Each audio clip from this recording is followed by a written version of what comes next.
Winter Chapter 11. Matron peeped in just as Mandy was waking up the next morning. When she saw that Mandy was stirring, she came into the room. "Good morning, Mandy. How do you feel today?" For a moment, Mandy couldn't remember where she was, and then she realized that she was back at the orphanage. She sat up in bed and rubbed her eyes. "Goodness, is it morning?" she said. Matron pulled open the curtains and came to sit on the edge of her bed. "It is, and it's 10 o'clock, believe it or not. Sue has been up and about for ages and is waiting for you to come downstairs." Mandy thought about Bill and Anne and tried to imagine how she would get through the day without seeing them. Her insides ached from missing them so. Would she ever feel better? Would her sadness ever go away? Matron noticed that Mandy's eyes were swollen from so much crying, and she saw the tears that threatened to gather there again. "Mandy, Mr. and Mrs. Fitzgerald telephoned early this morning to find out how you were." "Oh, did they?" Mandy felt a warm feeling spreading through her. "What did they say?" "They were most anxious about you. They were glad to know that you were still sleeping. They sent their love and wanted you to call them later if you felt like it. Otherwise, they said they'd phone again tonight." Mandy thought about this and wondered if she should return their call. One part of her wanted to most desperately, but on the other hand, she was reluctant to get in touch with the Fitzgeralds. It would make her feel so sad to speak with them again. She was sure she would cry, and Mandy was beginning to be angry at the chaotic emotions that seemed to turn her inside out and upside down. I don't think I'll call them just yet," she said evasively. I've only just come back, and I want to see everybody and catch up on things, you know." Matron seemed to understand, and she changed the subject. "Mandy, I don't want you to be too active today. Dr. Matthews told me that you must get plenty of rest. You may get up and play for a while, but just don't overdo it." She leaned forward and gently brushed aside the hair on Mandy's forehead. "Everything will seem all right again in time, you'll see."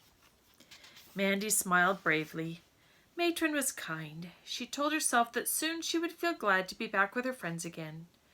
In the meantime, she would find an excuse to avoid speaking to the Fitzgeralds when they called.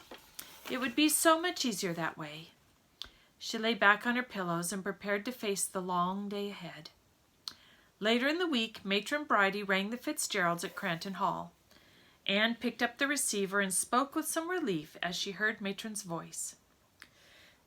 "Oh, Mrs. Bridie, we've been trying to talk to Mandy for the last couple of days, but we don't seem able to reach her." "I know. That's why I'm calling." Matron sounded a little troubled. "She's deliberately avoiding getting in touch with you. I really believe it's so painful for her that she just can't face it." "Oh, dear, that's so sad." Anne's voice echoed her feelings. "We miss her most terribly." "Yes, and I know she misses you too. She's really having a bad time of it," Matron said.